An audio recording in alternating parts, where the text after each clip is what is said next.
പ്രിയപ്പെട്ട അപ്പച്ചന്മാരെ, അമ്മച്ചിമാരെ, സഹോദരങ്ങളെ, കുഞ്ഞുമക്കളെ, ജ്ഞാനത്തിന്റെ പുസ്തകം 6-ാം അധ്യായം 10-ാം തിരുവചനം. വിശുദ്ധമായവ വിശുദ്ധിയോടെ ചെയ്യുന്നവർ വിശുദ്ധരാകും, അവ അഭ്യസിക്കുന്നവർ രക്ഷ കണ്ടെത്തും.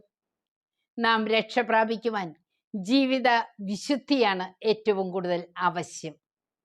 പ്രിയപ്പെട്ടവരെ, ടൂറിനിൽ ഓറട്ടറിയിൽ താമസിക്കുന്ന ഡൊമിനിക് സാവിയോ ഒരിക്കൽ അടുത്തുള്ള സലേഷ്യൻ ഭവനത്തിലെ റെക്ടർ കുട്ടികളെ കാണാൻ വന്നു.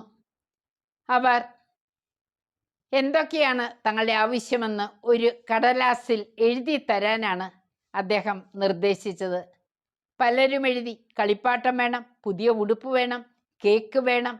എന്നാൽ ഡൊമിനിക് എഴുതി, എൻ്റെ ആത്മാവിനെ രക്ഷിക്കണം, എനിക്കൊരു വിശുദ്ധനാകണം.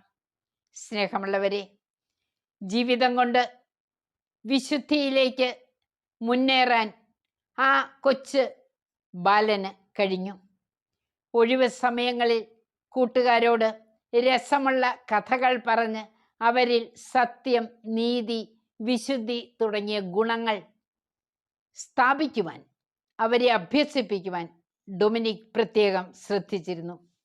നമ്മുടെ ജീവിതത്തിലും നാം അനേകരോട് ഇടപഴകുന്നു. എന്നാൽ ആരെയെങ്കിലും വിശുദ്ധിയിലേക്ക് നയിക്കുവാൻ നമുക്ക് കഴിയുന്നുണ്ടോ?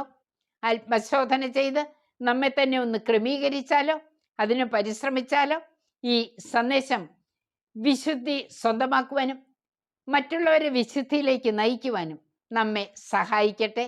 പ്രാർത്ഥിക്കുന്നു. എല്ലാവരെയും ദൈവം അനുഗ്രഹിക്കുന്നു.